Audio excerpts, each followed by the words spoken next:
आज हम दान के महत्व को समझते हैं। हम में से किसी न कभी दान तो किया ही है।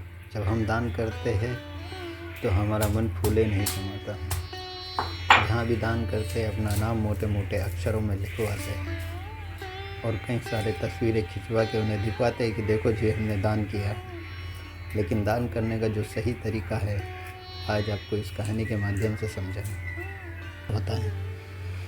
कबीर साहब और रानी इंदुमती की कथा भक्ति काल के प्रसंगों में से एक बहुत महत्वपूर्ण स्थान रखती है। यह कथा कबीर साहब के अद्वितीय ज्ञान, भक्ति की और आध्यात्मिक शक्ति को दर्शाती है। कहा जाता है कि रानी इंदुमती बहुत ही सुंदर, विदुषी और धर्मपरायण स्त्री थी, लेकिन उन्हें अपनी संपत्ति और ऐश्वर्य का आध्यात्मिक अहंकार था। वे बड़े बड़े साधु संतों को दान दक्षिणा देकर स्वयं को एक महान दानवीर और धर्मपरायण स्त्री समझती थी।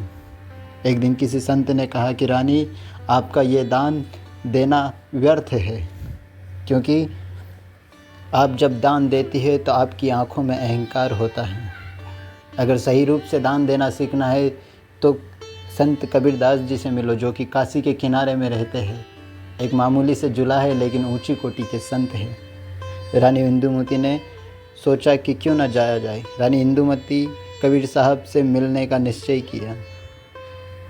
वे भव्य वस्त्र धारण करके सोने चांदी के थाल से भरे थाल लेकर कबीर साहब के आश्रम पहुंची। कबीर साहब ने उनकी ओर देखा और मुस्कुराए और बड़े ही प्रेम से कहा कि रानी, तुम्हें बहुत दान पुण्य किया है, लेकिन क्या तुम्हें अपना अहंकार त्यागा है?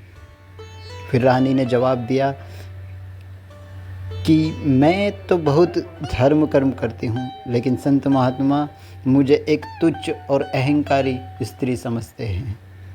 तो फिर कबीर साहब ने बड़े ही प्रेम से उसका उत्तर दिया कि तुम्हारा अहंकार ही तुम्हारे धर्म को दूषित करता है। जब तक अहंकार रहेगा तब तक भक्ति निष्फल होगी। सच्ची भक्ति अहंकार को त्यागने से मिलती है। अहंकार जहाँ होता है वहाँ प्रेम नहीं, सिर्फ अहंकार ही होता है। यह सुनकर रानी इंदुमती आत्मबोध हुई। उन्होंने आभूषण त्याग कर दिए और कबीरदास जी के चरणों में गिर गई। कहा कि हे संत, मुझे सच्चे ज्ञान का मार्ग दिखाइए। कबीर साहब ने बड़े ही प्रेम से उत्तर दिया कि यह यश वैभव त्यागने की ज़रूरत नहीं। आप गृहस्थ में भी रहकर एक सच्ची भक्ति और सच्ची सेवा कर सकती हो। फिर कबीर साहब ने उन्हें एक सच्ची भक्ति करने का और सेवा का मार्ग दिखाया। रानी इंदुमती ने राजसी ठाट बाट त्याग कर संतों की सेवा करना शुरू किया और बड़े ही प्रेम से, विनम्र से जीवन व्यतीत किया। उन्होंने फिर जिसके बाद कई सारे दान दिए, लेकिन बड़े ही नम्र स्वभाव से। यह कथा हमें सिखाती है कि सच्ची भक्ति केवल बाहरी आडंबर और दिखावे से नहीं होती, बल्कि विनम्रता से और सेवा से होती है। और अहंकार को त्यागने से ही सच्चा ईश्वर प्रेम मिलता है। इस अहंकार को त्यागने से ईश्वर का प्रेम प्राप्त किया जा सकता है। और दान एक हाथ से करो तो दूसरे हाथ को पता ना चले। इस तरह का दान होना चाहिए।